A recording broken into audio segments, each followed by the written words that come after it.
it? No, we cannot recreate an opening intro. No, we That'd be can't lame. recreate a magical moment. Magical moment. This magic moment. That's the song I was trying Yeah, to think of. I know. I trying to help you out there. I can't think of songs today. It's okay. It's okay. It's an off day. It's an off day. Ayo, Yeah. governor, it's an off day. This is gonna be. Yeah.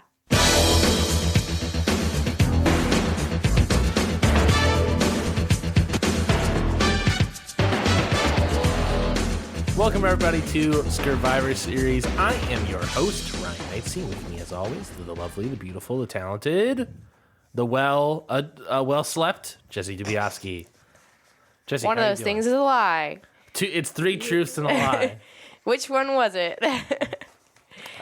I can't make a joke. I can't make the joke. The joke is that you're not that you are actually well slept, but then I can't say that you're not beautiful, talented.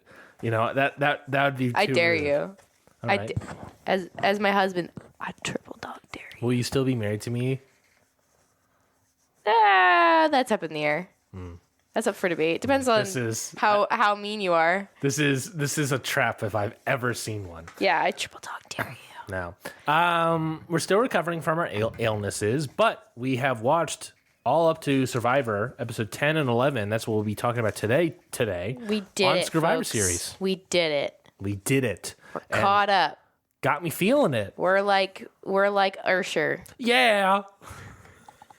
This is gonna be an interesting one. We're both a little sleep deprived. I think the last episode, 8 and 9, was us like thoughtful, intelligent, good conversation, and this one is a little delusional. We hit the loop zone hard. I've been in the loop zone, I think, most of the day. I crashed once, and it was sitting at the toilet pooping. That's what a time to crash. Yeah. Just put it on autopilot. Let it go. Crash. Bum, bum, poop, poop, poop. That's a Dave Matthews song. Episode 10 and 11 is what we're talking about today on Survivor, season 46. On Scurvivor series, I'm Ryan. That's Jess. Yep. Next episode is going to be the semi-finale, right? Because they'll be at 6. Yeah. And then they're going to have to drop one person, and then we'll get to the finale of episode 13 of the final 5. So we are rounding the corner for the end of this season of Scurvivor. Can you believe it? This has felt like a long season for me. And maybe it's because we got sick right in the middle of it. Yeah. But it feels like Banu feels like centuries ago. That felt like last year. And that was what, episode 4, 5? That was 6 episodes. That was 6 weeks ago, right? That was a month ago, maybe. We were talking about Banu and talking about how shitty the casting was. But he occupied so much of our time. Yeah. That it felt like ages. Yeah. So I can see why it felt like a year ago. I saw a lot of people in the Survivor fandom are very obsessed about how much screen time, specifically confessionals, people get. There's a whole meta conversation about how you can figure out who the winner is based off of confessionals in the edit. I think that's lame.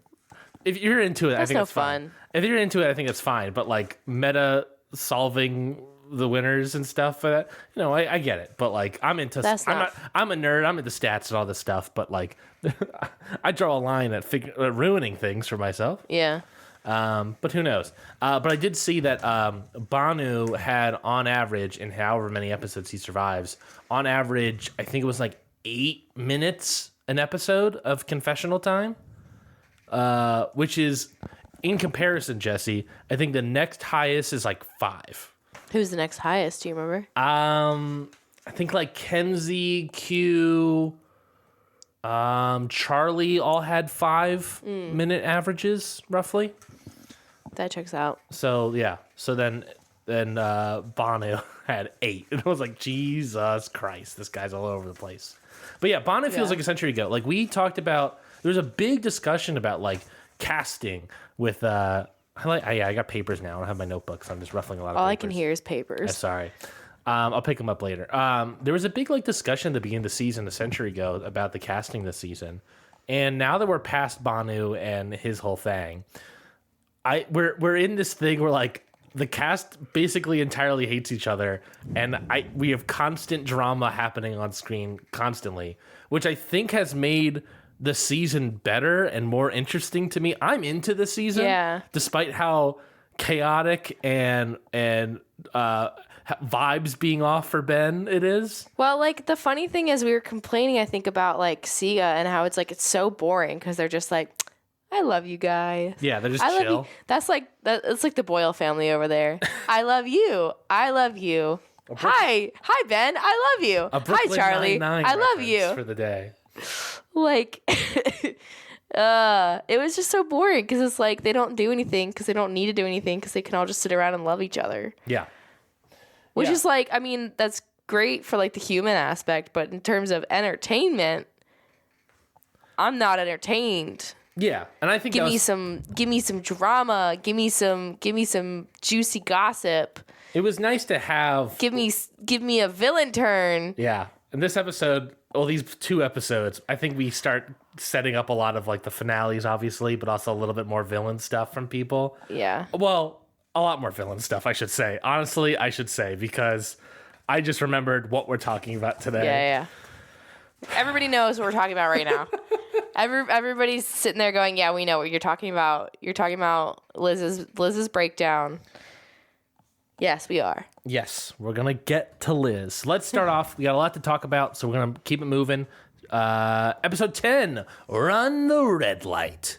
I think I titled our episode in my head, sponsored by Applebees.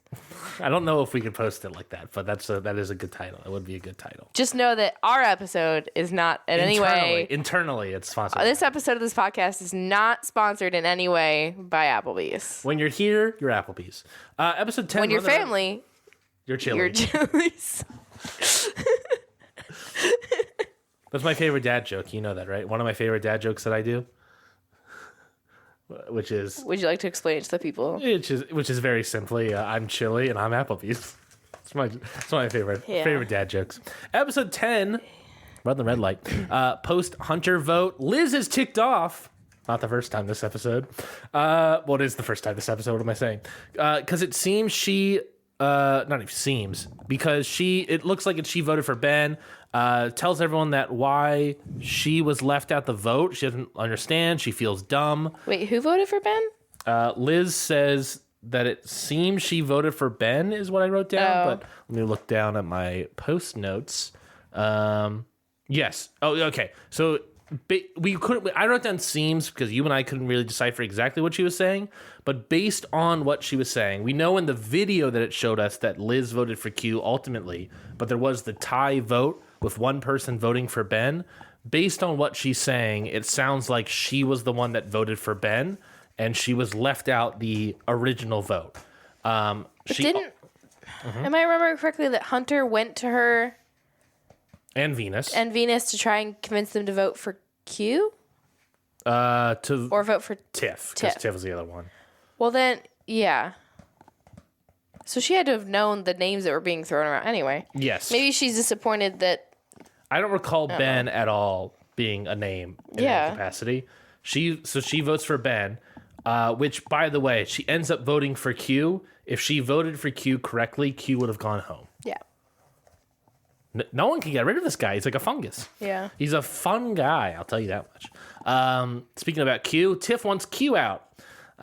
We get Maria and Q talking. Maria sort of sees the value in Q as a +1, as a goat, as someone you bring along. Which is what we've been saying is, the jury's against him right now. At least most of the people on the jury, are fed up with him. Explicitly in the show, people have said, I'm not voting for him if he gets to the end. Yeah, and the people that are left are done with him. They're not going to vote for him.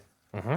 So, you run the risk of, does he have enough time to gain favor back? But I think at this point, the bridges are burned. Yeah. Q plans, he says to us that he plans to win all the challenges moving forward because he knows that's what he has to do because he knows he can be voted out at any point. Maria wants to keep Q as a vote, as we sort of talk about. Like we said, she sees the value in Q. Kenzie, Maria, and Charlie talk the Tiff plan. If we recall last episode 9, Kenzie pitched them the idea of voting out Tiff, her number one. I believe it might have been this episode or maybe last episode where she sort of explains. Oh, no, actually, it might have been episode 11 where eventually at some point, she'll explain that she feels like her game is too similar to Tiff's and that she needs to vote. And a good resume builder is to vote out your number one. Yeah. And which we've talked about. You gotta do that. She needs to do that. Yeah. And I think, that we get additional conversation with episode 11 about Charlie feeling the need to separate her resume from Maria a little bit. Yeah. Especially after this upcoming vote in episode 10. So Maria pitches bringing in Q as the extra vote because she sees that thing. Kenzie says Tiff and her have the same game, needs her gone. Okay, there's the explanation. Maria pitches bringing in Q. We don't get an immediate response, but I'm not going to be shocked if the immediate response from Kenzie was, I don't know. Yeah. She has no interest in working with him. And I think it's clear that, like, Maria is the only one that values the fact that he won't get any jury votes over the fact that she's done with him. Do we have any idea early on here that Charlie wants to work with Q? He says he constantly wants to get Q out. I remember them having the conversation of her telling him that I have, connected with Q. I think he's a good number. And he says something along the lines of, well, I think it's in a confessional afterward that he wants to vote out Q. Yeah. He does not want to work with Q. In at least the way he's talking about it right after that conversation. We get to the reward challenge. And the reward challenge is, for everyone's favorite, Applebees. Jeff spends way too much time. This guy got so much copy. Yeah. Telling everybody, what we're eating here today for Applebees. We got spinach and artichoke dip. We got the, steak and shrimp. Something like that. The mushroom bourbon burger.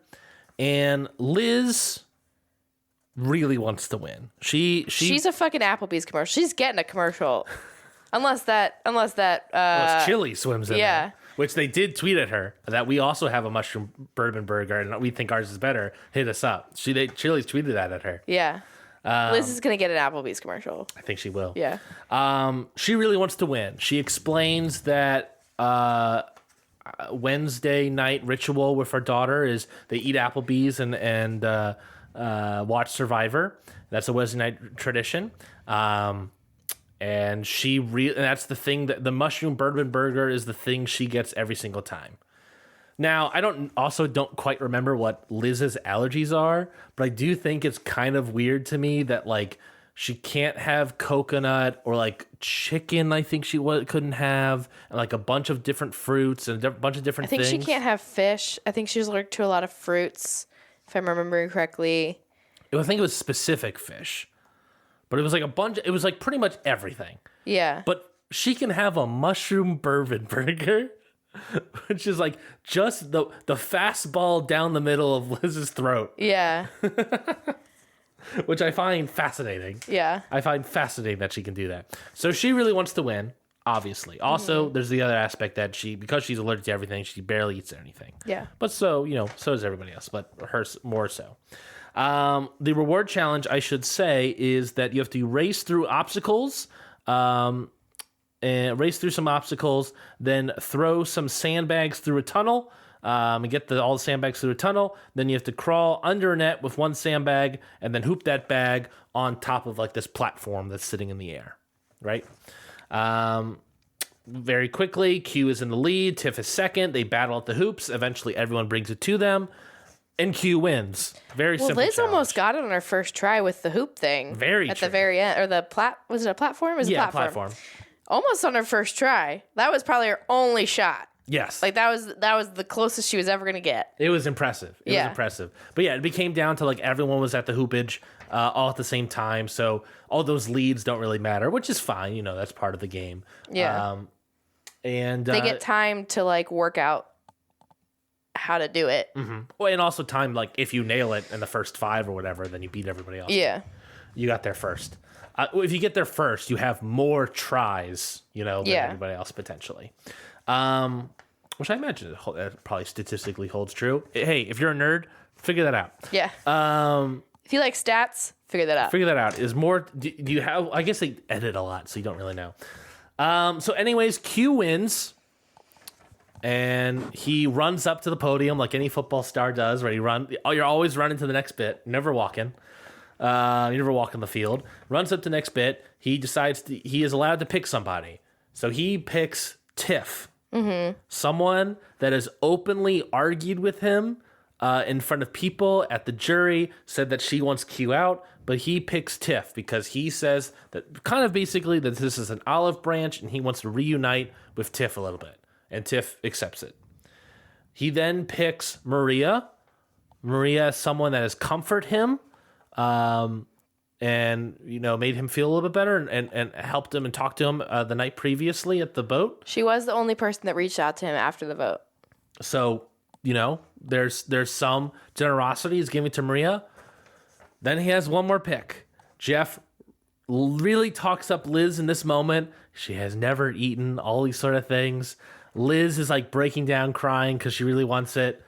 And then Q says, yes, Liz has not eaten that much and she has this connection to Applebees and she could really use it. However, I really want to unite the Yanu 3 and I'm going to pick Kenzie.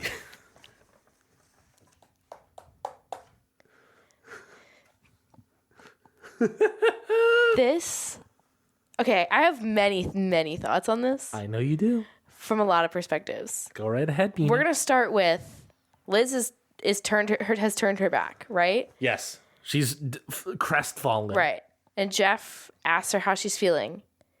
The moment she turned around, I was like, here we go. That villain turn. Like, literally. Yeah. Slow. It was like... You wanted more of like an intellectual, emotional or something villain turn. This was a physical villain turn. I wanted a physical... Because I saw, like, she's crying and she's turning away, right? And then you kind of see her try and, like, compose herself. And when she turns back around, like, her face is completely changed. And you're like, okay. Like, anybody who's, like, just watching that bit might think... she's turned around, she's composed herself, and she's going to start, explaining her feelings, right? In my head, I'm like, fuck yeah. Villain moment. Because she turns around, she's kind of looks pseudo-composed, and then just lets it loose. I'm pissed. Fantastic television. Fantastic television. She's pissed. She freaks out. She says... that Q ruined her game, took away her limelight from the Hunter vote or the Tevin vote or whatever it was. I think she's really referencing the Tevin vote. She's starving. There's a moment where Venus goes to comfort her, but then she blows up again, and Venus immediately backs off. Yeah. Someone online said that Venus finally learned social cues in that moment. Yeah. Which is very funny. That's the moment she finally learned social cues. And then Liz like explodes at Q. And there's one point where, like, she's asking Q why, all these sort of things. And Q just sort of, like, very, not really bluntly, but just sort of just goes like, well, Liz, you voted for me last night. And she sort of lets more a little bit out and then calms down and then ends it with, all right, back to your regularly scheduled programming. Which is a very funny joke at the very end of it. Here's the thing. We got to talk about this, yes. So, I understand that Liz's frustration, right? I think her feelings are valid. Her feelings are valid, right? She hasn't been able to eat much. She has a special connection to this restaurant and this food specifically. There's a lot of emotions riding on this for her. I understand that she's upset. There's also, there's also the added stress of not only eating... but watching people eat food that she can't eat. Yes. Which is a mental thing. Which is, at the same time, there's the layer of you have to know what you're getting yourself into when you sign up for a show where you know that you won't be eating a lot and what you will probably be eating is a lot of Coconut. things you can't eat, you're allergic to, right? Like, you have to know what you're getting yourself into. This is not the first season of the new era. This is season 5, I think, of the new era. I think 6, technically, maybe. So, I mean, that at the same time you can never fully prepare yourself for how you're going to feel when you are legitimately starving, right? However, we're going to put a pin in that real quickly. Go on. I think this is a prime example of what I see this show as. Oh, interesting. As one big social experiment. Yes, that was the conceit of season 1. What will people do? Like, at what point? What is someone's breaking point of this is a game for $1 million? Yep. Versus this is a human person in front of me. Yep. And I think, honestly, Q has every right to make the decision that he did. I agree. I think that he owes her nothing. Owes her nothing. Yes, there's a level of human decency. You can go into a discussion of, does that mean that, like, he has some sort of lack of compassion? Like, that's a whole psychoanalytic thing of, like, you could probably write a paper on that, of, like, the instances of, like, things like this where you're faced with that decision of, like, the different levels that people will go to like maintain their game. Yeah. And I think it's so interesting. I don't think it's the wrong decision. I don't think I don't think that there's a right or a wrong decision. It is, at what point are you playing a game, and at what point are you giving into and that's the whole point of this, is, like, you are on an island fighting for $1 million. All you have to do is outlast the people around you. However, you're going to get to, like, it's like if everyone went to their own tent, they came in every day and played challenges against each other and voted each other out, whatever. That's one thing. Like, you're just trying to outlast. If you're trying to get the most points, get to the end, it's one thing. Just physical. But the whole point of this is, yes, you're all playing a game where only one of you can win, but we're also going to make you get to know each other. Mm-hmm. And we're also going to make you, like, live with each other, have to work with each other. Like, there are aspects of the game that you literally have to work together to survive. You get to know each other. You start to like each other. So it's like... Hunter and Exit Press said that part of what he and Tevin did was go out and catch a lot of fish, or crabs, I think, specifically, for Liz, because I believe she could eat crabs. Like, so part of their job was feeding her. Yeah. And I think... She ended up voting out both of them. Right. Well, not Hunter, but Tevin. Yeah. This is a prime example of, like, the social experiment that is Survivor. Like, who would break in that moment and give in to Liz? Who would let their emotions or their humanity, like, take over? And who will be able to turn that off and stay focused on what their goal is? Right? Like, not necessarily in a bad way, or either way is a bad way or a good way. It's just, like, it is really, like, an interesting thing to watch of every single person would handle that situation differently. Yeah. Every single person would... I mean, no one else broke down. No. But, like, there are going to be, like, people who weigh, you know, people's feelings more than others. Yeah. And it's not necessarily a bad thing. It's just interesting to see, like, when you're pushed to your limit, or when you are fighting for $1 million, like, what is the thing that breaks you, or what is the thing that, like, you know, I don't know. It's just, I don't think you can fault Q for making that decision. He doesn't owe her anything. Correct. It is really, like, what this whole game It would have been about. It would have been a nice thing to do, but and I don't remember if this was my pin. I don't think this is my pin. I don't remember what my pin was anymore. But why apply to a show where, you know, you can't eat anything? Oh, yes, I remember that pin. Please remember that as well. So second pin is that Liz and Maria both tried to give up their spots for Liz. Liz and Maria? Who? Sorry, Kenzie and Maria. Mm-hmm. Both tried to give up their spots towards for Liz. Apparently Jeff was willing to allow that to happen. And Q shut them down. Apparently this is according to the Exit Press of TIFF, that Q shut them down and said, no, I want you all. I want you three. Yeah, it is. Technically, it is his decision. It's his decision. He doesn't owe that to Liz. And he, as he kind of explained, is looking at this as more of a strategic decision. Right. He strategically picked these 3 people. This is going to be a very different conversation when we get to Maria. Next episode, yeah. Because it's the same situation, but it's Q was upfront and said, I am picking people based on who I want there. What's fascinating is that Q was willing to make the hard decision. And be upfront about it. Yes, and fine with his decision. Yeah. If you're going to make that hard decision, own it. Yeah. Which is where we get Maria, who has every right to make the same decision, but when you preface the decision with, my decision is going to be influenced by people who need it the most, and then you take the person who had just had a reward. By chance, but a 50-50 chance that you gave them. But you gave him a chance against Liz. Like, at that point, that's a cop-out. Yes. Like, the thing I respect about Q is that I don't know that I would have made the same decision. I think I probably would have given in. Previous seasons, we've always seen people, like, give in to, like, the person that really wants it. And I think I would have. I don't think I would have what it takes to not. I wouldn't be able to look her in the face. And that's me. Like, I would probably let some of my emotions make some of my decisions. Maybe not all of them, but definitely some of them. But I respect the fact that Q knew what decision he was making and what he was denying her, but owned it and said, like, I am taking people that I need there strategically. I'm thinking about this strategically. I know you want this. I'm not taking you.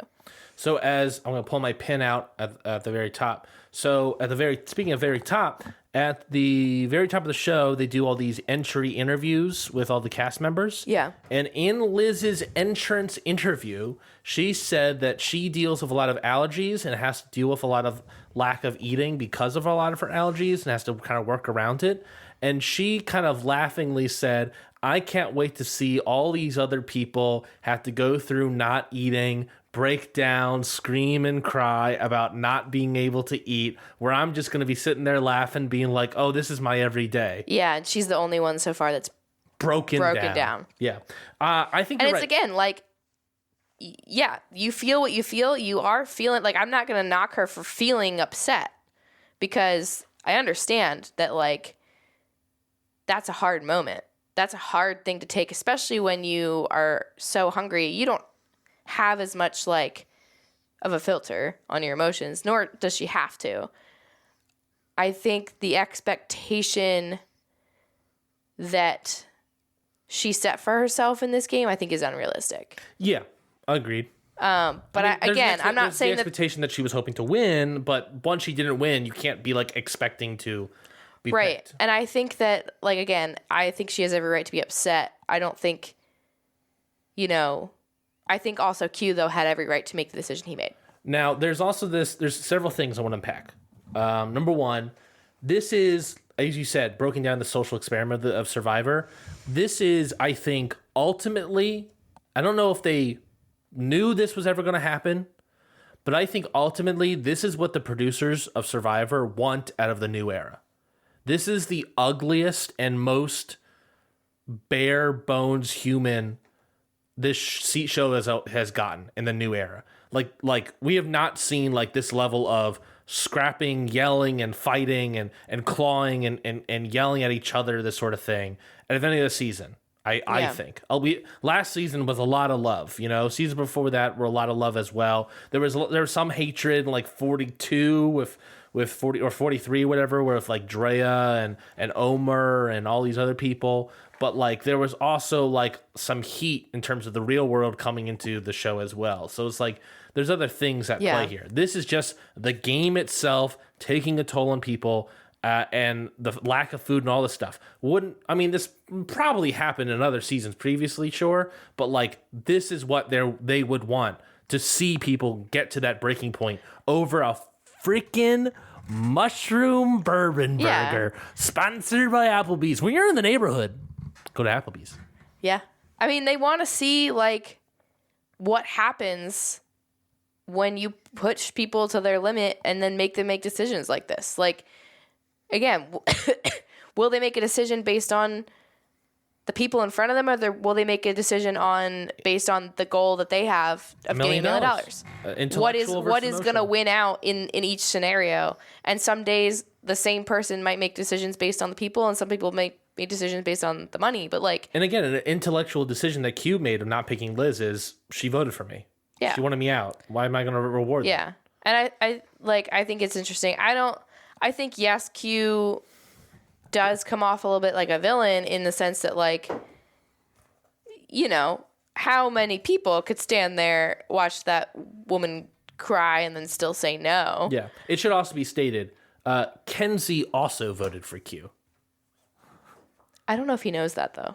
Yeah, we're not positive on that, but Kenzie also voted for Q.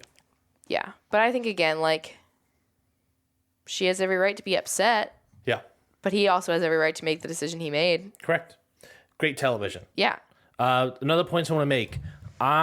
Do you think, here's a question for you. Do you think any other person that would have won this reward, it became down to every single person there? You know, if Ben won, if Charlie won, if Tiff won, and Maria won, well, Maria, maybe not with how episode 11 played out. Well, there's precedent now. Like, yeah, she's not the first one, so. Would they have picked Liz? I think Ben would have. I think Ben 100% would have. I think Charlie might have given in. Yep. I think he would not want to take her strategically, but I think that he would. I'm not sure that he's as, like, I don't want to say ruthless. Sure. I think Maria's decision was more ruthless because of the way that she prefaced it. Yeah. I don't know. I don't know. Do you think Charlie would have given in? I think Charlie would have brought. I'm pretty sure that, like, everyone else, maybe not Tiff. Yeah, I mean, you also have to remember... And also Maria at this point. You also have to remember that Q has nothing to lose in this game. Sure. His only option is to make more, like, to redeem himself with a certain amount of people. He doesn't probably care if people hate him because everyone already hates him. Yeah. So I think that... I agree. I think that's fair. That's a really prime circumstance for this to happen, is, like, he has an opportunity to change his situation in the game, and he has nothing to lose. Everyone already hates him. There's no way anyone could hate him more. Everyone already hates him. So... The last bit of question I want to talk about this real quickly. Is exactly the reason I think we get the Maria situation is nobody hates Maria. She handles it very differently, and I think very poorly, because she's afraid of being hated. We'll talk about more of that when we talk about episode 11. One last thing I want to say here is Q. We're arguing that Q is making a strategic decision. Would it have behooved him? Would it have benefited his game to have picked Liz, who then gets mad at him the rest of the episode? And I can let you give your answer, but I also have we also have to remember that at the end, Liz votes for Tiff and not Q. Would it have benefited his game? Did it matter? Honestly, I think for Q, Liz also doesn't vote for him in episode 11. It doesn't really matter that he brought Tiff and Kenzie. They're not wooed by his apology tour. Like, no. So then that's why I ask you this. Kenzie and Tiff burned. Bridges burned. They don't want to work with him. Have no interest. Maria, I think, was a good idea. Yes. Could he have brought Liz or Charlie or even Ben to establish new relationships? His strategy was bring in Maria, but also try to mend previous relationships that he had. Should a better strategy for Q to maybe get back into the game as a player was forge new ones with players he hasn't really worked with too much. Liz would probably help him out a lot and be thankful to him. Maria's already in there, and then you can bring in like a Charlie or a Ben. Honestly, I think that would have been more beneficial to him. I think that would have gone further. I think... Not picking Liz doesn't matter ultimately in terms of the votes, but I think it maybe could have helped his game better. Yeah, because, like, you're banking on the fact that, like, your two of your closest allies, previous allies that you burn bridges with, who are, like, strong players, are going to be like, you know, see through all the bullshit and like take you back. Like it's hard to like, I don't know. I feel like it's harder to mend those relationships, but he probably feels like, oh, I've established so much of a relationship with them. It'll be easier to fix that relationship than to build a new one. Yeah. But I disagree. I think it's very apparent, obviously, that that didn't work. Let's move on. I think we talked enough about that. Let's talk about moving on. We go back at camp. Liz thanks everyone for letting her get that out. She doesn't understand Q's decision. Ben calls Q a villain.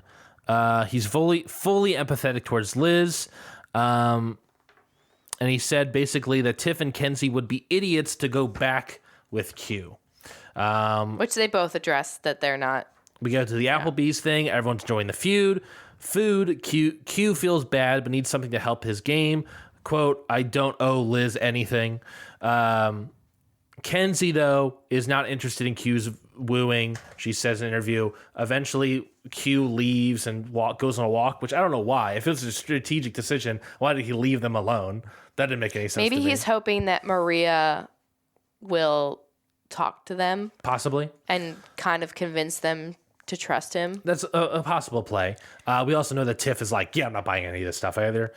Everyone's so hungry that they eat so much food, but their stomachs are smaller that they don't eat everything. There's a hilarious moment that the mushroom bourbon burger that Liz wants so badly comes out and no one touches it. And they're like, I can't eat this. Now, the thing is also that also probably would have happened with Liz.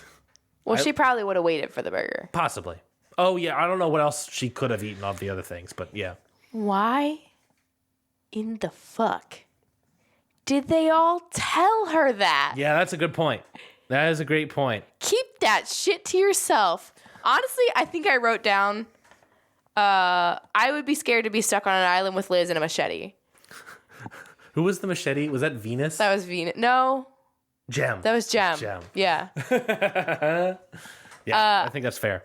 To be honest, mostly because, like, no one ever knows what's going on with Liz. Mm-hmm. And then also, like, just, why would you tell her that you didn't eat? She had a breakdown, right? Yes.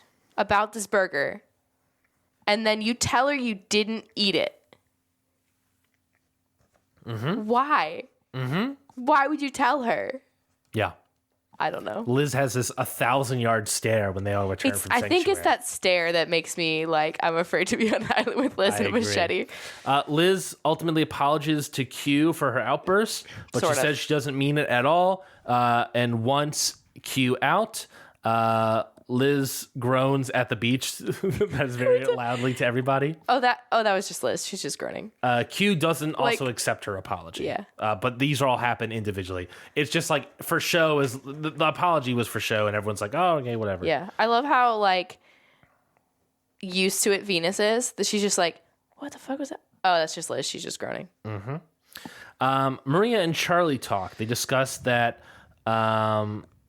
Q is pitching Venus and Liz as the vote. That's what he discussed apparently at Sanctuary. But the ladies at camp that were not at Applebee's reward are all pitching Q, obviously. Mm-hmm. Everyone at camp is sort of thinking Q and Tiff. So it's interesting. There's Q pitching Venus and Liz.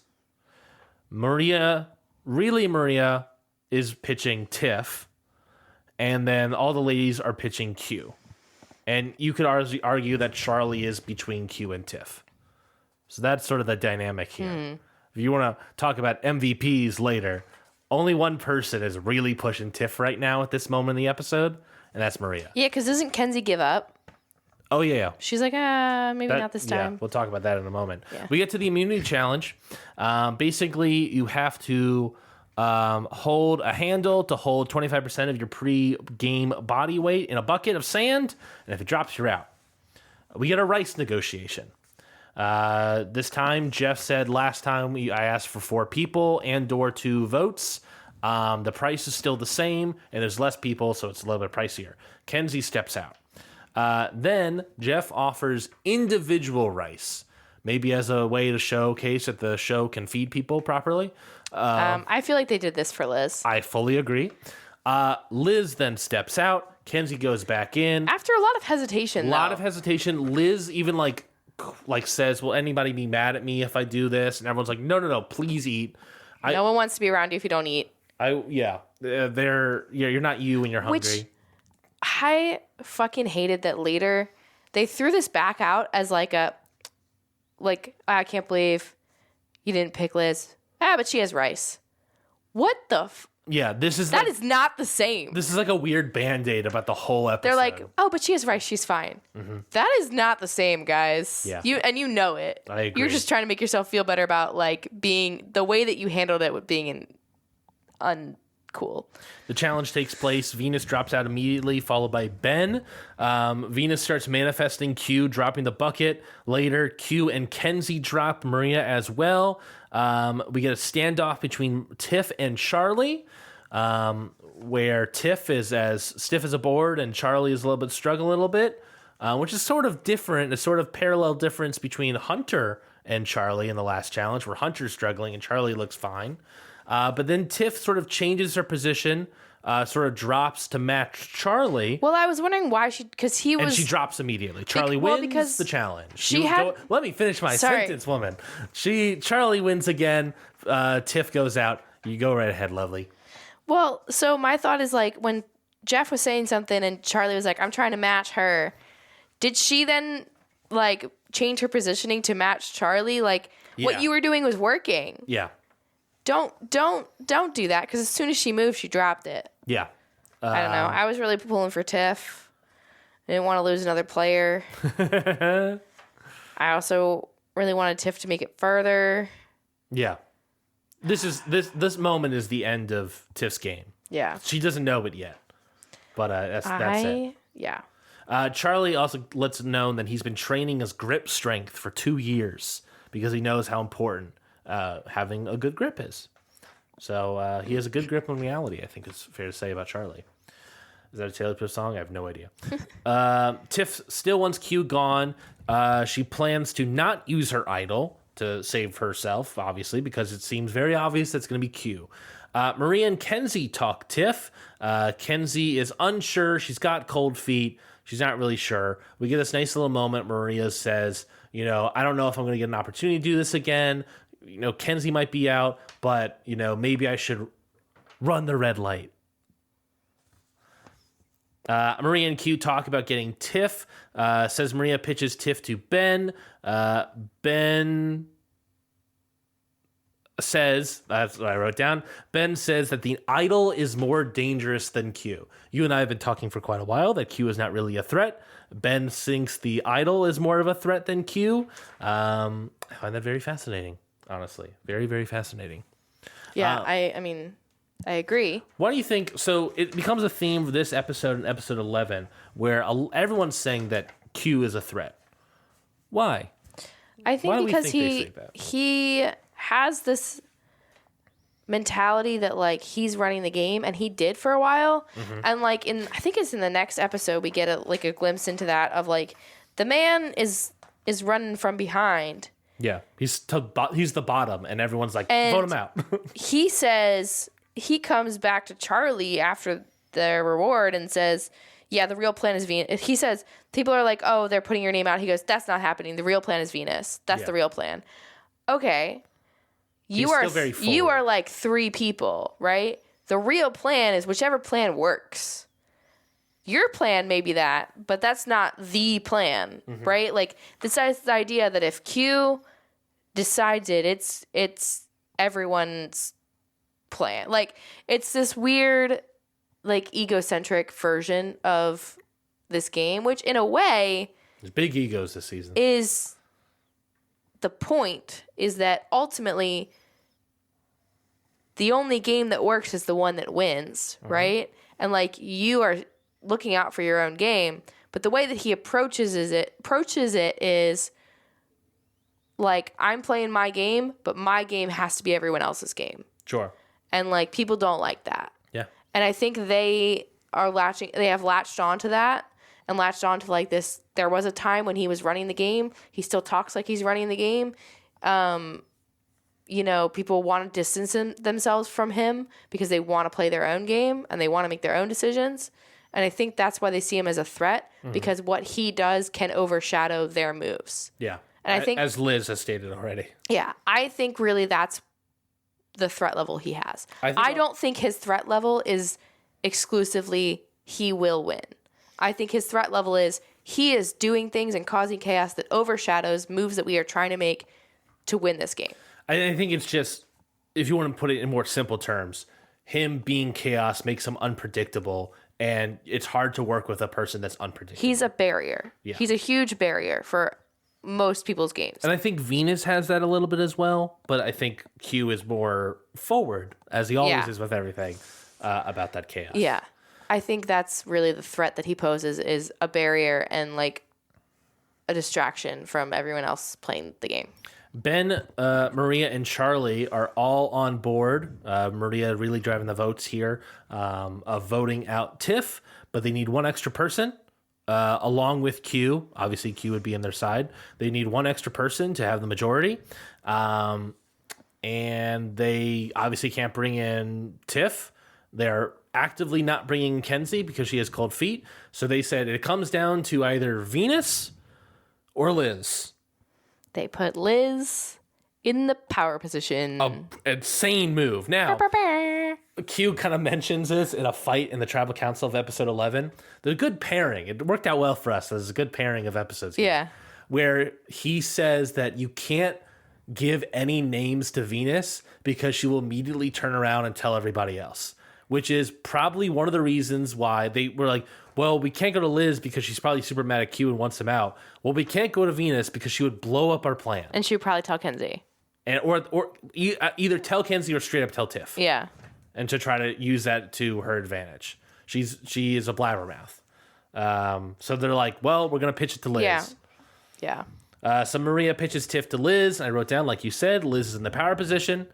And I wrote down mind versus heart. I think that's where Liz is sort of at. Is that the intellectual decision of voting out Tiff, someone with an idol who is possibly dangerous, who's still a good player, or voting out emotionally Q because he didn't give me a mushroom bourbon burger. Which I think she made the right decision.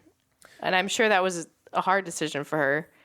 Oh, yeah. But I think she made the right decision. I think as much as I didn't want Tiff to go, I think she's a bigger threat. Mm-hmm. And obviously she has an idol, so... Yeah. We sort of already talked about it. We get to the tribal council. Jeff really talks up a lot about how Q is a great smokescreen. So everyone's talking about Q. There's going to be probably a blind side. And guess what there was? Tiff goes home 5-3. With an idol.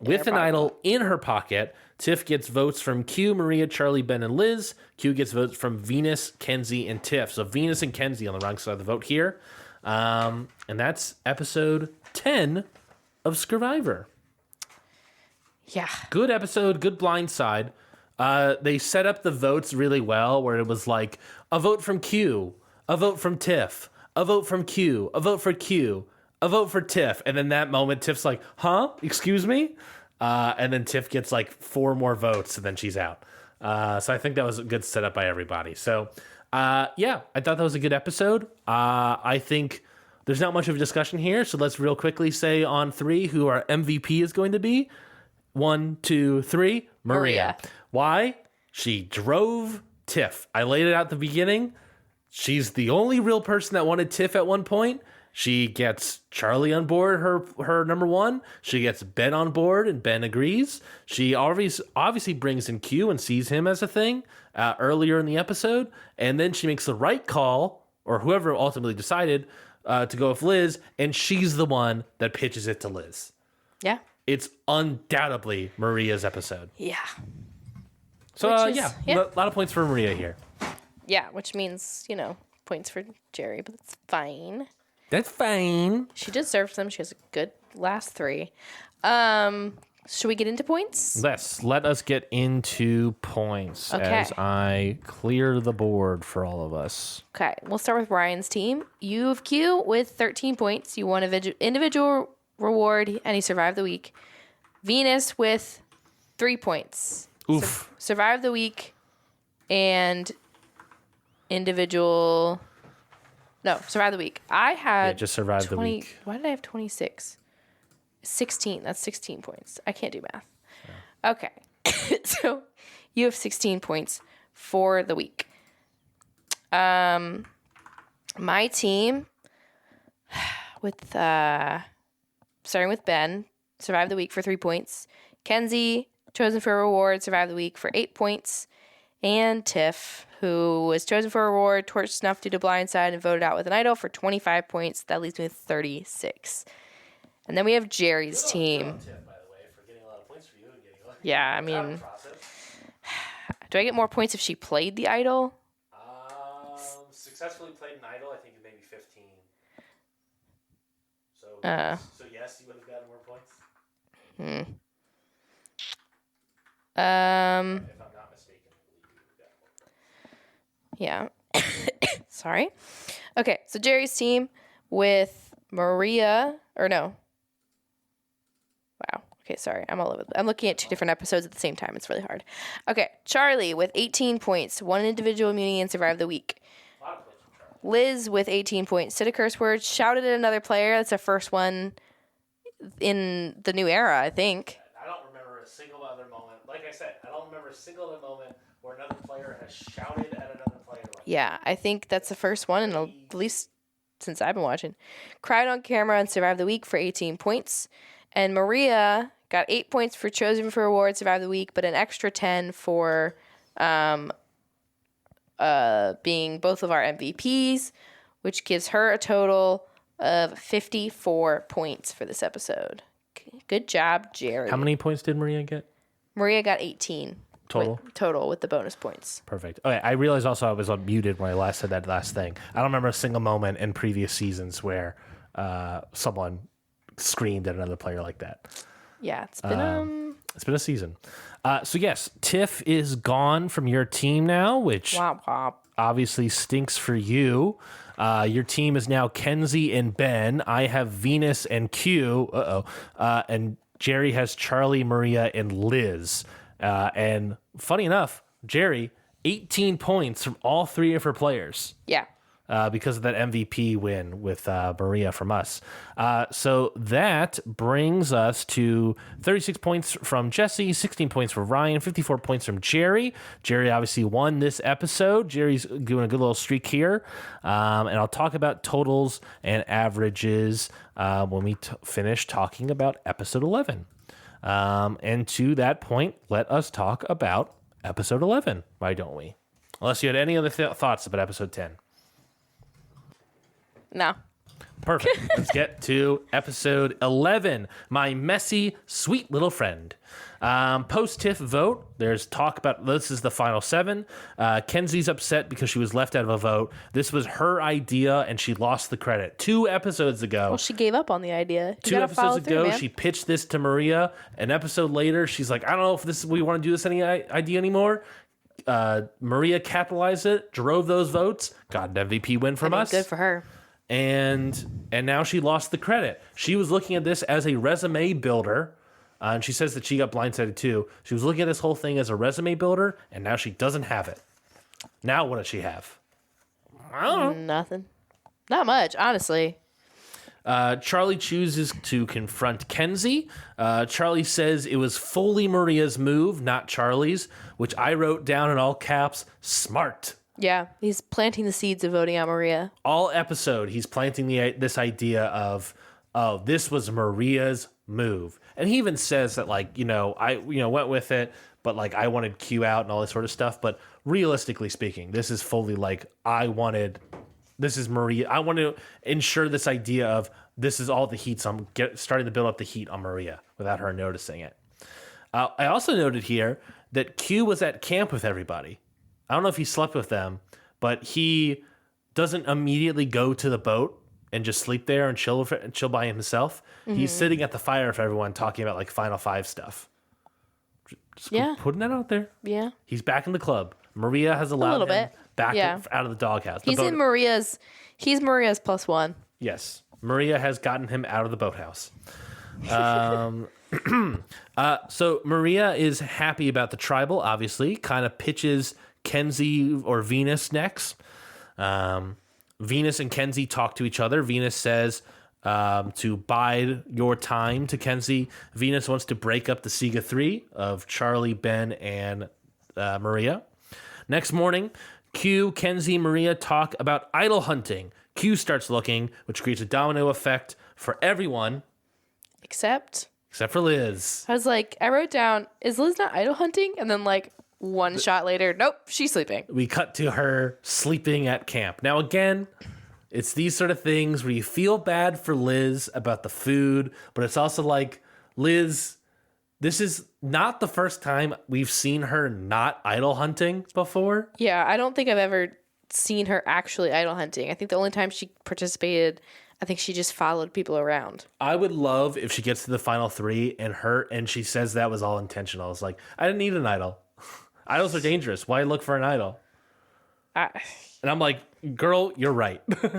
I would fully agree if that was true, if that's what she ends up saying. But I guess remains to be seen. Venus says that she's going to use the knowledge of Tiff and Randon's idol location to find an idol. She continues searching, and guess what? She finds an idol. Whoa. Venus has found an idol. Good for her. Then we get a nice little moment where Kenzie and Venus are working together. Kenzie's shocked they're working together and also says Venus is so bad looking at idols after Venus has already won the idol. And Venus to camera is making it very obvious that she's not trying at all. Yeah. I mean, also, like, though, I thought that was funny. And then her being like, I'm not telling anyone. Cut to later in the episode where she can't keep herself from. There's a thing of like when Q is like, she's a blabbermouth. She can't even keep her own secret. That's a great point. The beginning of this episode, she's like, I'm not going to tell everybody. It's dangerous. She said, I'm not telling anyone. I'm keeping saying cool. And then she even says, I feel so bad for Tiff. The worst thing that could happen to you is getting voted out with an idol in your pocket. And you're right. We talk about Venus as a blabbermouth. She is trying hard all episode not to tell anybody. And then, like, basically tells Charlie without telling Charlie. Exactly. She can't hold it in. Maria and Charlie talk. Charlie's proud of Maria. They talk about Q. Maria thinks they got one vote left with Q. Charlie disagrees and thinks that he might need to start diverging from Maria, which we see him continuing to plant those seeds. Liz tells Kenzie that Maria is the kingpin. Kenzie thinks That's their favorite word this episode. I agree. Kenzie thinks that things are open with Charlie. Venus comes in and pitches Maria. Thinks she could bring in Charlie as well. Charlie says that he wanted Maria to have full credit, thinking of Maria as well. So we start sort of establishing this premise that Charlie is in between Liz, Venus, and Kenzie, and then in between that and Q, Maria, and ultimately Ben. Later in the episode, he really establishes himself in the power position. And he brings it up. Someone even says power position later in the episode. We get to the immunity challenge, which also is a reward challenge for pizza. He says that the pizza gets delivered for you, but they went to Sanctuary. So I don't know what Jeff is talking about. It's in boxes. It's not DiGiorno. It's not DiGiorno. It's delivery.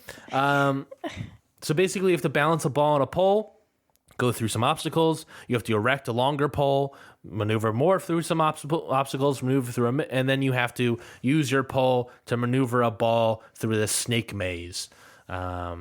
Ben finishes the first section first. He crushes it, and then it takes forever to finish the second one. Charlie finishes the second section first.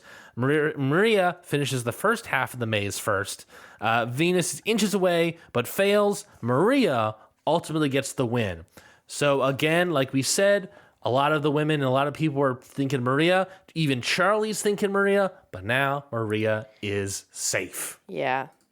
What a bummer. What a bummer. Gotta say, what a bummer.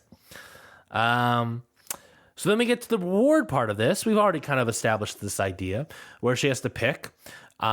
She picks Ben to go with them. She lays out this idea of, I want to pick somebody that is needs the food. So she picks Ben.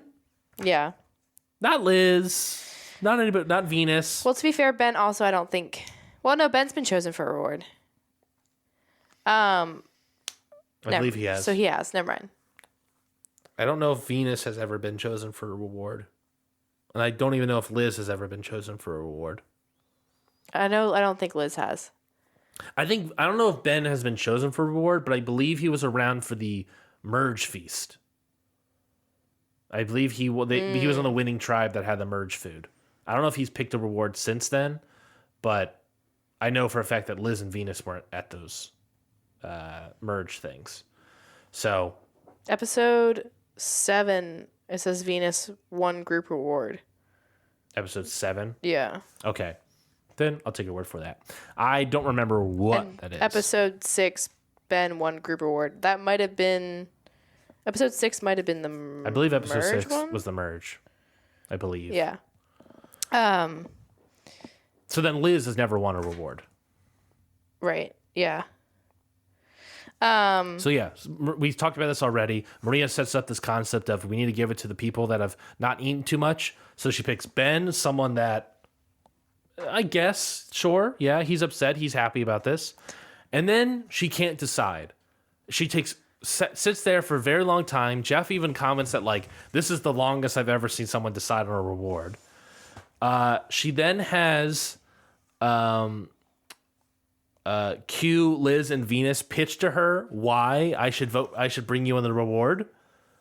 And they kind of give her pitches. Maria still can't decide. Well, even Venus is like, it's your choice. You do whatever you want. Venus later says, I'm not begging to you. This is ridiculous. Just pick somebody and own up to it. Maria still can't decide. She has Liz and Q rock, paper, scissors. She cuts out Venus completely. And then I believe there's a moment where Liz says, please pick rock. And then it's like rock, paper, scissors. They're both paper, which I thought was hilarious. Q wins the rock, paper, scissors. And then it's Maria, Ben, and Q. They got pizza. Kenzie says pitching Q doesn't make any sense. He just ate. Honestly, yes. I have so many thoughts on this, and I kind of touched on them earlier, that, again, Maria has every right to pick who she picks. But the difference here is, A, Maria doesn't have the guts. She doesn't have the balls. She doesn't have the balls The cojones. to own up to the decision. She leaves the decision up to chance, first of all. Yeah. Second of all, she prefaces it with saying, I'm going to pick people that need it the most. The thing that annoys It's everyone. not a all the strategy. losers. It's not about strategy. I'm going to pick people that need it the most. And then proceeds to pick a person who just got a reward. If you're picking based on a little bit of both, own it. Like, don't, like, even if you don't want to own it and you want to, for some reason, like, mask why you're making your decisions because you don't, like, for strategic purposes, don't pick an excuse that is such an obvious lie. Yeah. That's what everyone says at camp. They're all like, that's such a lie. You like, you ruined even if your you're thing. not going to tell your true intentions of why you're picking people, don't pick such a fucking obvious lie. Yeah. It's oh god, she's dying. You said you're going to pick people who need the food the most and then pick the person who just got a reward. A very large reward, by the way. Like, do you want to be a villain? I think the thing is with Maria is I think she doesn't want people to hate her or be mad at her. But because her indecision has allowed people to be mad at her. You can't be a good guy in this situation if you're not going to make what the good guy would make of the decision. Like, if you're not going to pick based on, you know, how other people are doing, if you're going to pick based on your own game, you have to accept you're not going to be the good guy. Or again, just lie better. Like, don't lie so bad. It's just, it's wild that she thinks that would go over well. Like that, I left it up to chance, you know? Yeah. And I think, again, like, I have so much more respect for Q, who owned up to the decision. And also, like, he didn't have to give a real explanation for why he was doing it. He could have come up with anything but he decided to own it and to say, this is what I'm doing, which is fair. Maria didn't have to do the same. But he didn't have to give an explanation, but he still gave a solid one. Yeah, and Maria doesn't have to give a real explanation. She can lie. But, like, again, don't pick one that's going to be such an obvious lie, because all that does is just tell everyone, like, I don't care enough to not lie to you or whatever. Like, just don't pick such a lazy lie. Yeah. And, like, fucking own the decision. Like, don't leave it up to chance. I think that's the most disrespectful thing you could do. But again, she doesn't have to be respectful because this is a game, and this is where that comes into play again. Is like, do you play by like the game rules, or do you play by the game of life rules of like people versus the game? She doesn't have to be respectful about it, but like I don't understand how it benefits her to choose an explanation that becomes so obvious that it's a lie. Mm-hmm. Like, I don't see how that benefits her in any way. It definitely didn't, because a lot of people hated her for this. But it didn't matter because she won immunity, so they can't do anything about it.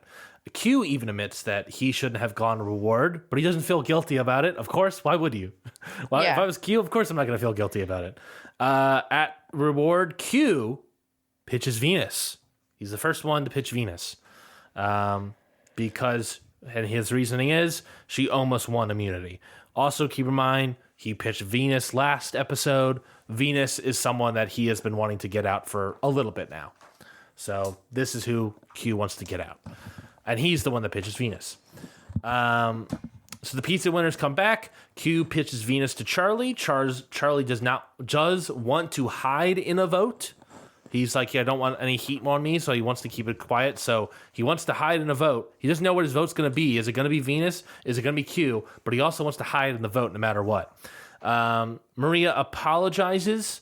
Liz Blunt doesn't really accept her apology and says that she doesn't understand why Q. There's this awkward moment where Q walks up behind her, and she then says, I don't care. I think I've realized being on this island that I can't hold it all in. I just need to let it out. And then she makes some insane thing where she says that I think I've suppressed so much of my anger and feelings that I've now given myself allergies where my body is trying to fight itself. Which is like it's an interesting theory.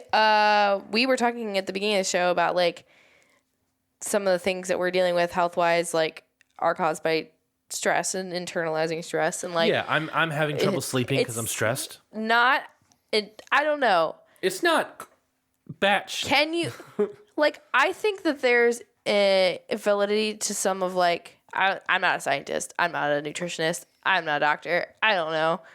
I know that like not a doctor. Not a doctor. Like, you know, you can. You know, your body can be sensitive to things if they're, you know. Mental things can create a lot of physical traumas. But can it create an allergic reaction of anaphylaxis? Like, can that be created by internalized feelings? And how does me not speaking up for myself against my boss, which actually Liz is the boss, so I don't even understand. Well, she is now. She may not have always been. Yeah, against a boss at one point in time, create a tightening of her throat in regards to coconut. I don't know. Again, we are not doctors. How does her body choose coconut? I have not done the research on this. It's just... It's not completely out there, but it's a lot out there. It's an interesting thing to drop so casually in a confessional on this show. It is like that interview has had potential to go from 0 to 1,000, and I'm interested to see what the rest of that take looked like. Like it's just such an interesting thing to just drop so casually. Like I'm not holding in my feelings anymore. It's probably why I have allergies. Anyway, moving on. And you're like, wait, go back to that. Whoa. It was just dropped so casually that I was shocked. Maria and Liz talk about voting for Venus. I thought this was really well done. I noted down here that Maria really talks up working with Liz. She's like, I really liked working with you on the Tevin vote. I really like working with you on the Tiff vote. So she's really talking up this idea of like, I think we've worked well together in the past. Let's do this. And that's a way to make Liz feel included of like, I liked working with you on these things, and not like making her feel like she's just a number is a good way to sway somebody. Now I will put a pin in that and say that Kenzie then tells Charlie that he's in the quote power position.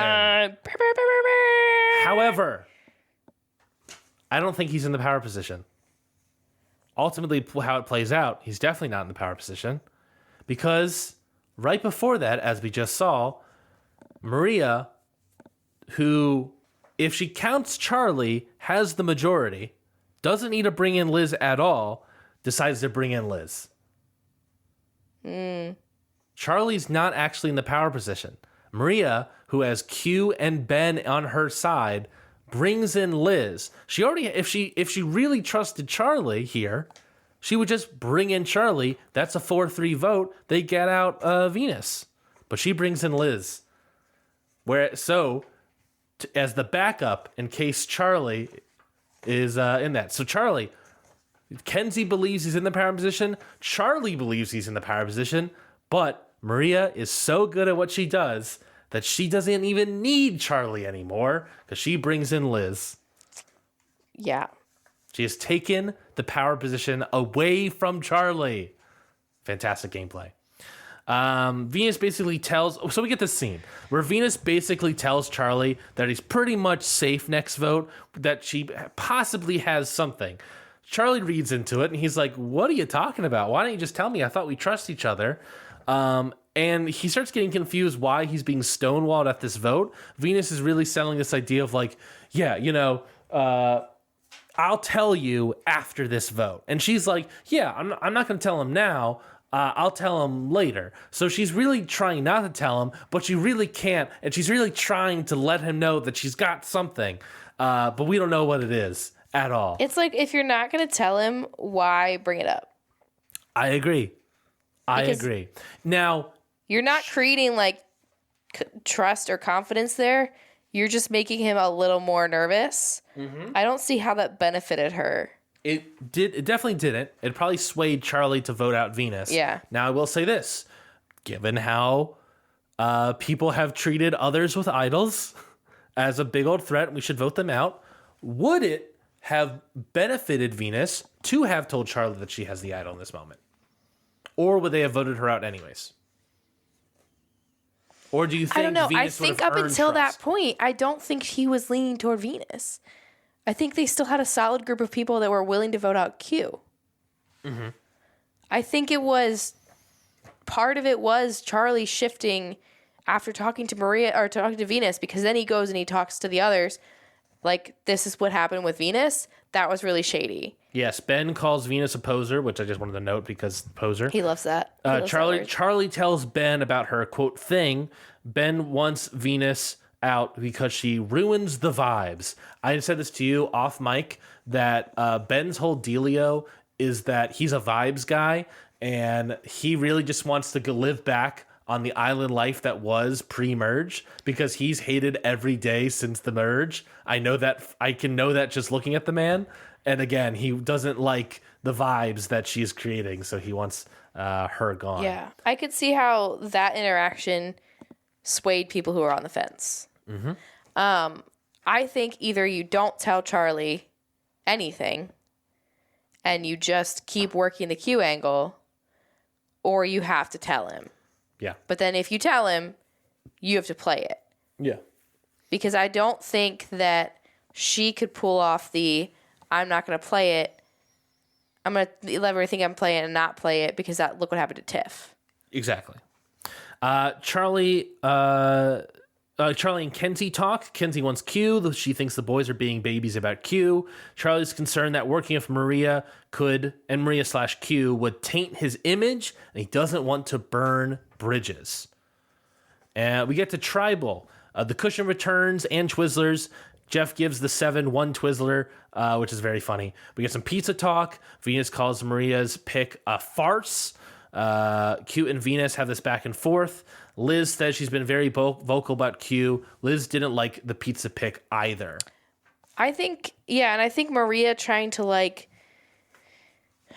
shift like, oh, it's not a farce. That's strong. I think Venus is right. She's not saying Maria made the wrong choice. Sure. She's not arguing whether or not she made the quote unquote right choice. She's saying that your explanation was bullshit. Yes. You can't frame it as like taking malnourished people and then pick a well-fed guy. She's not saying like, Maria, you made the wrong choice. She's saying your explanation was bullshit. You basically lied to us. That's all she's saying. Like, because Maria's like, defensive about like she could pick who she picks. Yeah. She's not arguing that. She's arguing that you lied straight to their faces and your explanation was bullshit. That's all she's calling out. And I think like they kind of glossed over it, but I think Venus was right in this scenario. Yeah, I know. I agree. Q, this is the moment also where Q says you can't give any names to Venus because she just talks to everyone. Venus, of course, disagrees with that. He also notes that she does it aggressively, and Venus is like, no. Yeah, she does, though. Venus does not play her idol. The vote comes down 5-1. Sorry, 5-1 to 1. Where yeah, what the fuck is Ben doing? We'll get to him. 5 votes on Venus, 1 vote on Q, 1 vote on Kenzie. Ben voted for Kenzie. We'll start there. Ben voted for Kenzie. The last thing we saw Ben was talking to Charlie about Venus's weird thing and saying that I want to vote her out because she basically ruins the vibes. And then he votes Kenzie. So, like, my thought was, did he vote because they think she might have an idol? He put a vote on someone else. But isn't the other person Q? Like, Venus is going to vote for Q? Even if Venus plays her idol, if that's the thing she has, then she's going to vote Q. I guess then to stop Q going home, and then and then you have to vote between Kenzie and Q. Was Ben trying to be like, they're all making this move to, I'm going to make my own move of Venus is going to play her idol, so I'll make it go to a tiebreaker, and I'll get Kenzie out. But if it goes to a tiebreaker between Kenzie and Q, it's Q. But what's the point of doing it at all if that's I think the result? it's maybe Ben's just trying to like do something sneaky. I don't know. So Ben is a player that has, I think, a good social game. Everyone kind of likes him, but he's kind of just there. He's not really doing anything very strategic or anything that I've weirdly noticed. Was Liz before. Sure. But even now, Liz is being actively more strategic than Ben is. Yes. She's not the most strategic, but she's actively making somewhat of a move, or like she's putting herself in the decisions. Ben has become an extra. Yeah. Which is disappointing to see. But he's a good social player. He's voted on the right side a lot of times. And then he just votes Kenzie here. And this is the moment where I'm calling it with Ben. I'm saying, oh, he's not a player. He's not a winner. He's like a final 5, loses in fire, or maybe is the third person. The person I bring as my third vote. Like, does he know his vote doesn't matter, so he just voted for Kenzie for fun? Yeah, it's like I see this vote, I see this result. I'm like, Ben, what are you doing, bud? What does that make any sense? That doesn't make any sense to me. I haven't heard a good explanation yet. I don't know.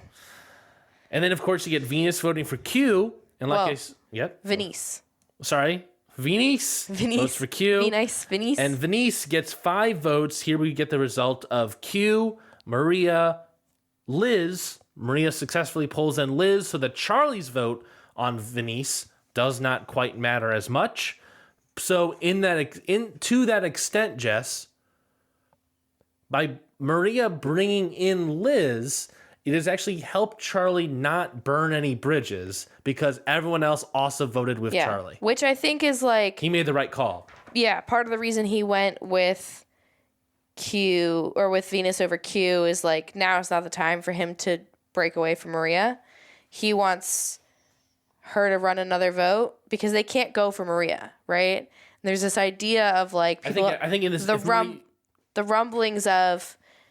if you can't go for the number one, if for a person go for their number one, like people were saying that's Q, they could also see that's Charlie. Like, as long as he sits back and lets Q be her number one, they're the targets, not him. Heat's on them. Yeah. He's doing a good job of threat, heat level management. Yeah.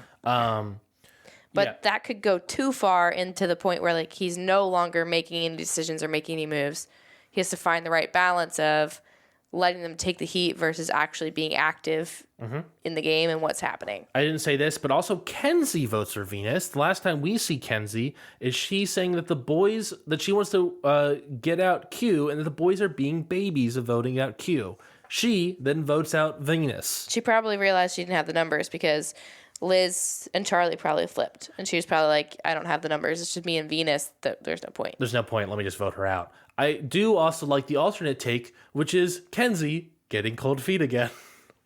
But I think you're right. I think she probably ultimately realized that I'm not going to have Ben and Charlie on this vote. And that point, and maybe she heard something about Liz that would happen on off camera. We don't know. But at that point, she's like, I'm going to go with the vote and just vote out Venus. Yeah. So Venus goes home with an idol in her pocket. We did not do our memoriams for our players, Tiff and Venus. So I'll start with Tiff. What did you think about Tiff's time on Scurvivor? She's coughing. I wish she had made it longer, but I think, she had a good run.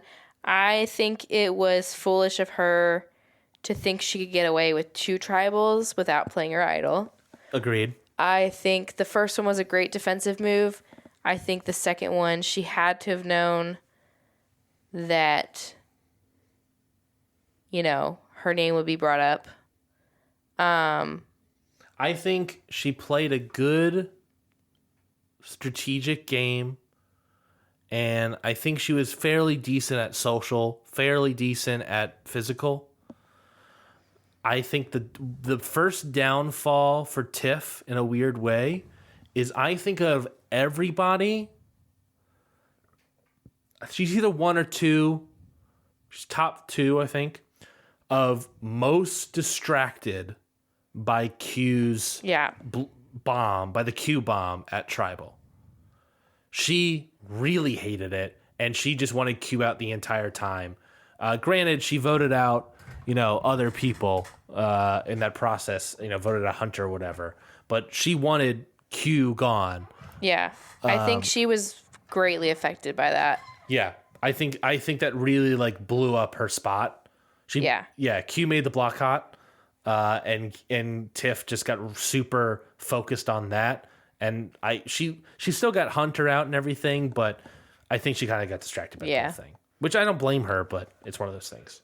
And then the step 2 is getting way too cocky, being able to get through the idol on the first one, and then not using it on the second. Way too cocky. Yeah. Which, speaking of cocky, Venus. I think Tiff, though, had a little bit of earned cockiness. Sure. In a way, she kind of got away with it the first time. She kind of had a good spot in the game originally. I think it was kind of earned in her cockiness. Venus just finds an idol and out of nowhere is like, I'm invincible, baby. I'm running this game. I can pull in a 4th number for sure. Absolutely. I could easily pull in a 4th number, 100%. She's always kind of been a little cocky throughout the whole game, but I think an unearned cockiness. Yeah, I think she has an unearned cockiness for quite a while now. She thinks she was the mover and the shaker on soda, and as we said on the show, I don't think she was at all. She gave herself credit, but I don't think anyone in the jury would have believed that. Now, granted, Venus has also had a very tough time on the island. According to her, a lot of bullying. Apparently, it was bullying in Ponderosa as well that she felt was going her direction, body shaming, all these sort of things. But also, look, bullying's bad. I don't like bullying. But Venus is also someone that came in with the entrance press of, I think I'm nicer than everyone thinks I am. Everyone thinks I'm like this princessy bitch person. I think I'm nicer than I really am. And then tried to be that, and then tried to not be that, and then became that for the rest of the season. Yeah. I think 2 things can be true. Bullying is bad. Whatever she went through was not good, and her feelings are valid if that's how she felt. But at the same time, I also think that she thinks highly of herself, and I'm walking a tightrope here. She thinks kind of highly on herself. She's very cocky. She's got a little bit of an ego on her. And I think she is more than okay making herself a little bit of a martyr sometimes. Well, she's an unreliable narrator in certain aspects. Fully unreliable narrator. And not in every single way, but in terms of like how she comes across to people, she's an unreliable narrator. Fully.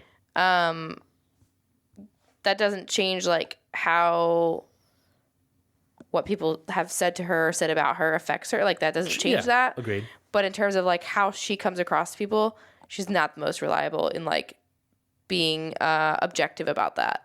Objective about what she is. Yeah. You know, as a or how she's acting. Yeah, she doesn't really take responsibility for her actions as well. I think that martyr is not the thing, but she doesn't take responsibility for her actions. Yeah. Which even if a lot of those actions are defensive, you know, there's something there, I guess. Yeah, I don't know. I think this episode was just like Venus. I don't think there's a clear thing of why Venus lost. I think she was kind of always at the bottom and no one really wanted to work with her. She had a really, I thought, piss poor social game. She was really strategic, but like her social game was like negatively affecting her strategy. And then it just became the point of like, well, let's get out Venus. Yeah. And then, you know, she went home with an idol that no one even knew about. So it's like, come on. She could have used that idol to maybe help herself, and she even, you know, didn't want to do that. This also marks the 4th person this season that have gone home with an idol in their pocket. Has anyone played an idol yet? I don't think so, because all of them went home with the idols. Also, by the way, this is episode 11. We only have 2 episodes left. There's no more idols. Yeah. There was even the description of this episode said that this was the last idol of the season. No more idols. No idols played this season. Everyone voted out with idols. Also, very little journeys at a certain point. The journeys felt like they were dropped off the face of the Earth planet. Yeah. And very little advantages. We had all like the beware advantages that turned into idols at the top of the pre-merge stuff. And Tevin got that extra vote, so did Maria. But was the final like extra like knowledge is power gimmick. Yeah, because didn't like before this point in a couple of the other seasons they did like or was it at this point? Was it when there were like 7 or 6 left that they did like the riddle thing multiple times? Possibly. It might be coming in the next episode. Sure. Yeah. But yeah, did you like that? A lot of people have been crying out that there's been too many advantages, and what this show kind of came down to after merge and all these sort of things, all in double votes and the stuff, it started just becoming everyone has a vote and probably people have idols. There's no more advantages other than shot in the dark, which no one's even bothering playing. I think that there needs to be like a little bit of a middle ground because tribals aren't that interesting because at a certain point it's become like there's nothing you can do about it. You can't circumvent a vote. You can't like there's it's like once the group has decided that's what it is. And I think that there needs to be a little bit more unpredictability, but not quite as much as like the last few seasons where there were way too many advantages and extra votes and all that. But like, you know, a sprinkle more would be nice where the tribals aren't as predictable. And it's not just like, will this one person vote the way they said they would vote? We'll find out. There you get to a point where it's like you would like I like maybe when one more advantage. Yeah, I like when like somebody who has, you know, everything going against them but maybe played a good game can totally fuck up the vote. You know, every once in a while. Mm-hmm. I like the idea that they need to be reminded that like anything can happen at tribal. Yeah. And I think, you know, there's not enough of like, there's comfortability here that I don't like. It's not as interesting when there's comfortable, like, no, we got it. It's hard to say because like the season for me really turned around into me loving it with the Q bomb, which was also the first episode where everyone was voting. No one had any extra. Well, I think Tevin had an extra vote, but that's fine. He went home. It didn't matter. Like there's stuff happening. And then since then, there's been no advantages as well that we know about. So like there's something there where it's like I've actually really liked the season, but I don't know if that's like the cast or anything else. But to also be fair, going back to the very first thing we talked about in this episode, that's also a testament to good casting.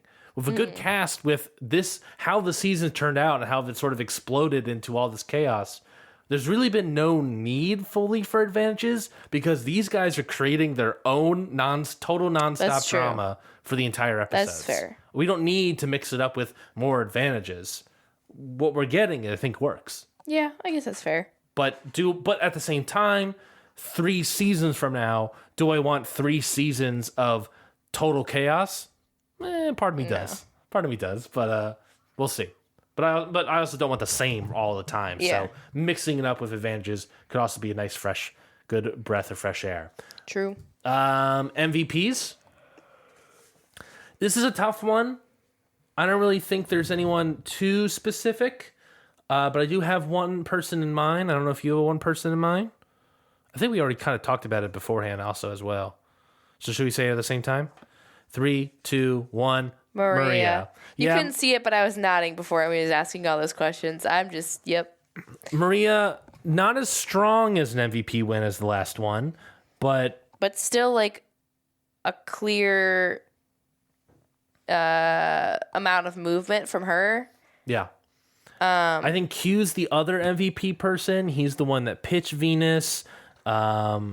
He has been wanting to get Venus out for a while, so he's finally able to get out his number 1 vote person. Yeah. She did also win immunity, so.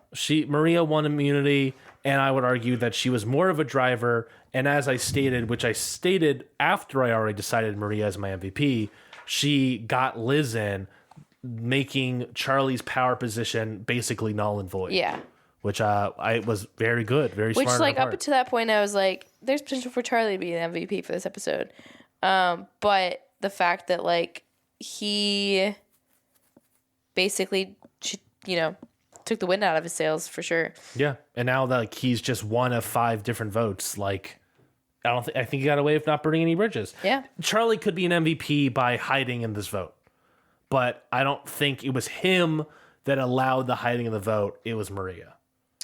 If that makes sense. Yeah. So there's that. Yeah. Points. Let's talk about points. Points. Teams. I lost Venus. I only have one person left, and it's Q. Someone that they constantly say is a threat, and we should vote him out. Yeah. Jerry still has Charlie, Maria, and Liz. You have Kenzie and Ben. Yep. Who do you think's going out next episode while you're pulling up these points? I sort of think times are turning for Maria. I think Charlie spent a lot of time this episode. If this was a 2-part episode, I could maybe consider Charlie as MVP because I think Maria, if she's not winning immunity, I think she might be going home. I agree. I think Maria's probably next. If Maria wins immunity, I think all bets are off. I don't think they'll actually go for Q. It would have to be like Charlie, Liz, and Kenzie, 3 of them, versus Q, Maria, and Ben. So they would have to bring in Ben. Yeah. To break We'll up. see. So to break up also a Sega 3. And that might be a tough choice. Tough pill to swallow for Ben. Well, I mean, he would be going against Asiga no matter what. If it's Maria and Charlie versus each other. Yeah, I think there's a good chance that if it's not Maria, it could be Charlie. Yeah. I think if I'm Maria, I might. You don't necessarily need to get rid of Charlie, but I think you could. Yeah. And maybe you should. All right, points.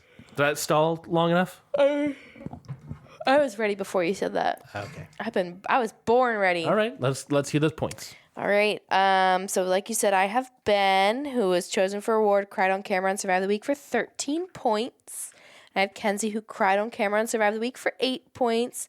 So I have a whopping total of 21 points. Your points. Wow. Your points are legal. Yeah, they're legal. So they can drown their sorrows.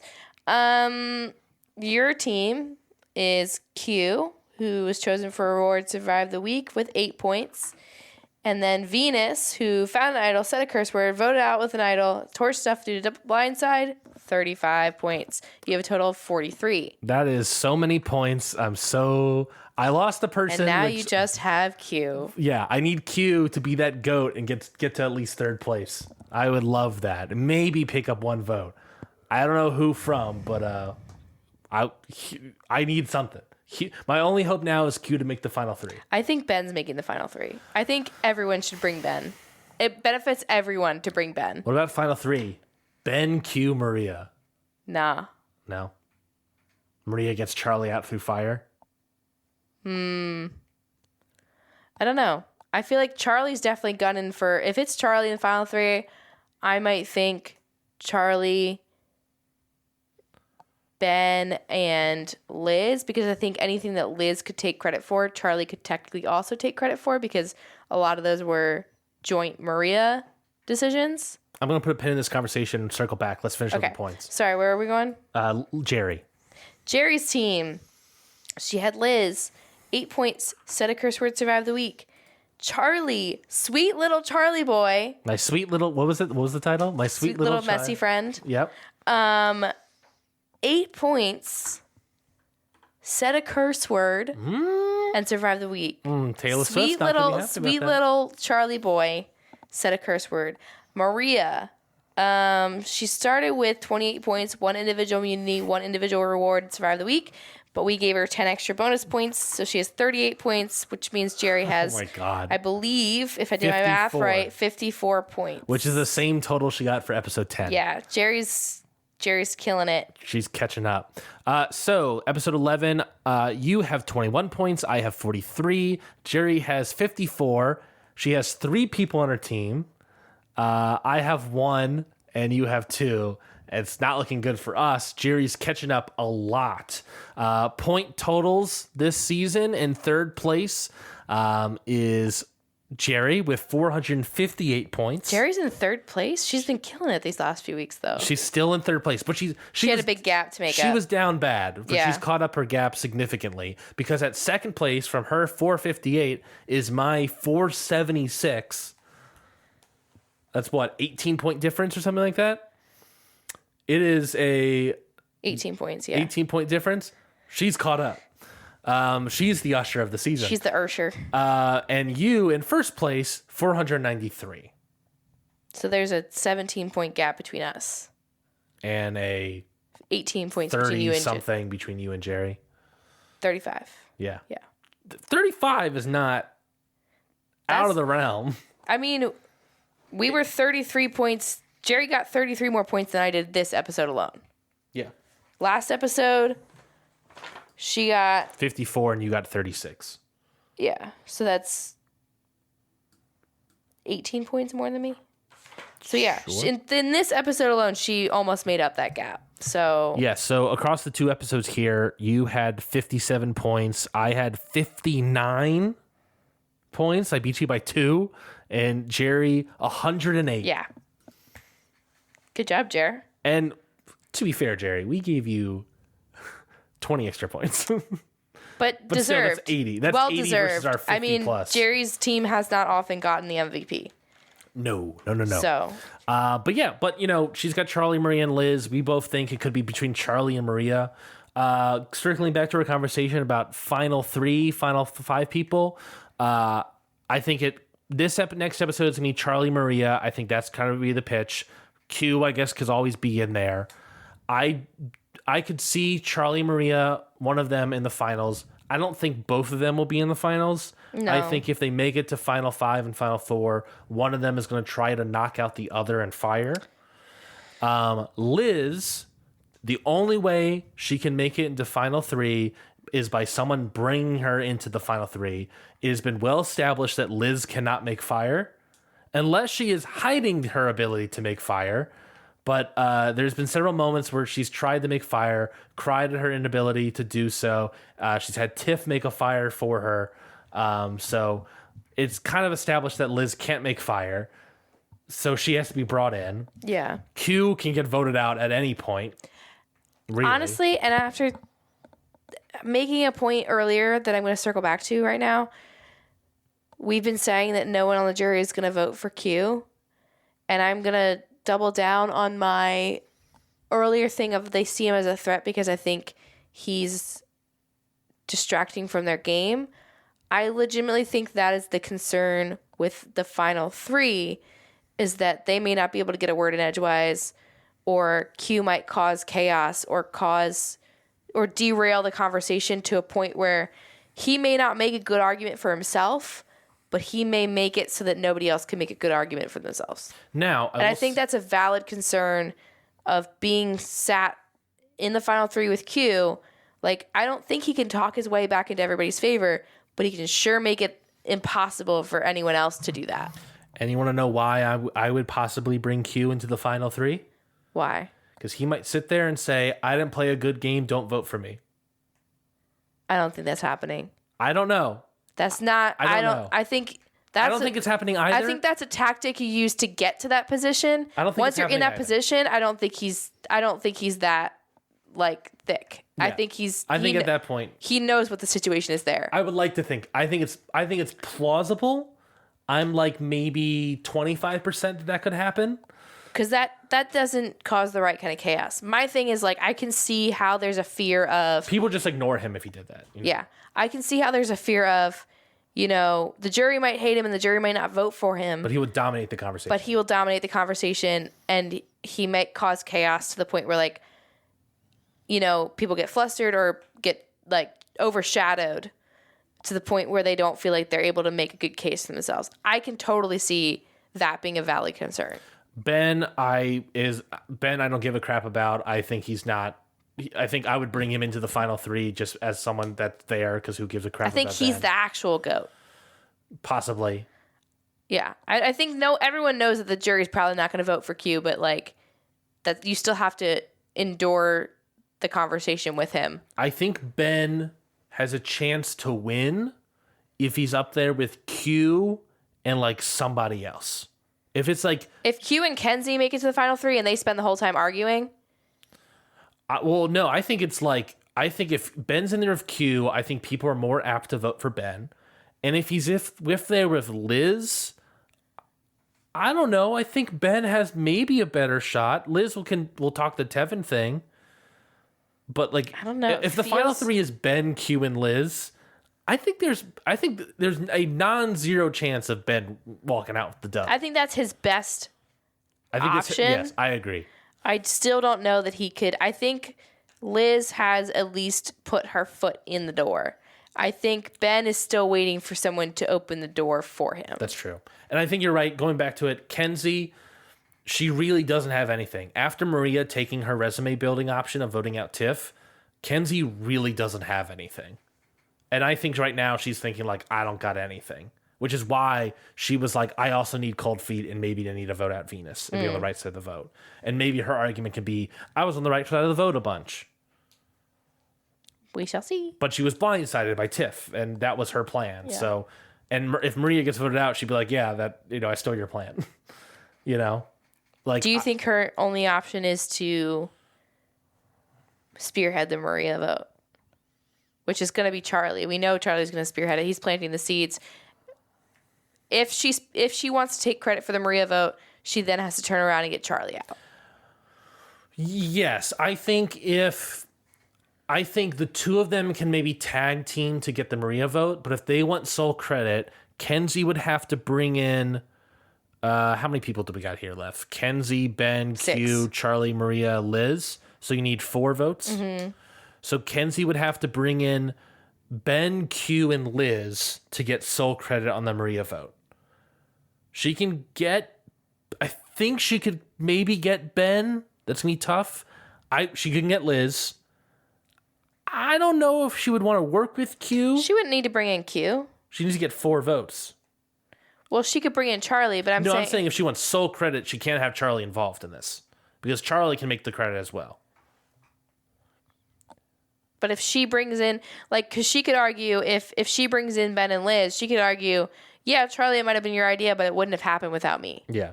But it also doesn't matter, because for Charlie to take the credit for Maria, voting out Maria, he needs Ben, Q, and Liz. But he's already, or Kenzie. But again, I'm talking about sole credit. But sole credit doesn't matter if you're talking about, like, yes, each person, one of them could be involved in the vote. Yeah, one of them needs to be the big driver is what I'm saying. But he could argue that, I mean, yeah, and it can still involve the other person in terms of voting. if the lead up to the vote is their work. Like if, Charlie's already saying that he's building a case for planting seeds for Maria, he has that backstory. He has that argument that he can pull out of his pocket. So it doesn't matter whether or not Kenzie votes for Maria if he has all of that backstory. For Kenzie to be able to do the same thing, she needs to insert herself into the decision, then vote out Charlie, and she could say, yeah, I used you to get Maria out, and then I voted you out. Like, that's the only way that she could get credit for that. Is there something more impressive with knocking Maria out at fire? Right now, I think Maria is, if she makes it to the end, I'm voting for her. Yeah. If you knock her out at fire right before, if Charlie knocks her out at fire right before, all right. Yeah. All right, Charlie. Good luck, Charlie. Ha. Same thing of Kenzie, Yeah. I think it's plausible. But yeah, right now, my number 1 is Maria, followed by maybe Charlie. Number 3, I don't know. I think it comes down to intentionality with a lot of other people. Yeah. They would need arguments. All right. That is it for this week's episode of Scurvivor. We'll be back next week for the semi-finale, episode 12. I'm excited to see what happens. I think this could be a very fun episode. Plug-a-roonies. Things that you want the people. I mean, we kind of already did stuff. I guess it was get a flu shot. Don't go to North Carolina. That's what we talked about last episode. But what is our sort of plug-a-roonies for today, Bean-a-roonies? I don't know if I have one. You always say that, and then you say something eventually. Yeah, I think it's something. Buy a lawnmower. Over the weekend. You don't need to buy a lawnmower. No, hold on. Since the It last, worked for us, but since the last. Oh yeah, I mean, if you don't own a lawn, don't buy a lawnmower.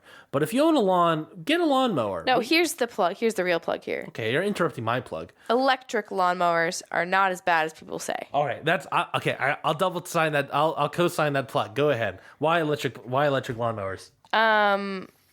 If you're not ready to fully invest in a gas mower, which obviously Also more expensive. they're more expensive and more maintenance, and honestly, they do work better overall. Like if you're doing side-by-side comparison, if you don't have that huge of a yard, if like even we have a decent sized yard, Yeah. but like don't get an 18 volt, get a 40 volt, obviously. It does a great job. I would say like for us, there wouldn't be much difference between getting a gas mower and an electric mower in terms of push mowers, other than the longevity of the machine. The longevity? The longevity of the machine. Like a good, decent, like Honda gas mower would probably last us over a decade. This electric one, I don't know if it will, but for right now, it does great. Do you want to carry on with the getting a lawnmower pitch? I mean, get a lawnmower. There's something to it of like, it's nice to have a lawnmower. There's something, it feels nice to have a lawnmower. I like having a lawnmower. I like cutting my own grass. To not have to rely on someone else Yeah. to maintain our yard is really nice. There's something empowering about cutting your own grass. Plus, it's cheaper over time. It's cheaper over time. Instead of paying $75 a time for someone to service our lawn. I mean, no shame in like someone to service a lawn in a crappy manner, and then after using them for a little bit, come to your house and try to convert you to be a Jehovah's Witness. That's very specific. It feels like there's some history there. There is. I mean, like if you can afford someone to cut your lawn for you, that's great. But like, I don't know. There's something nice about being able to to be able to do it on our own time and just like take care of it.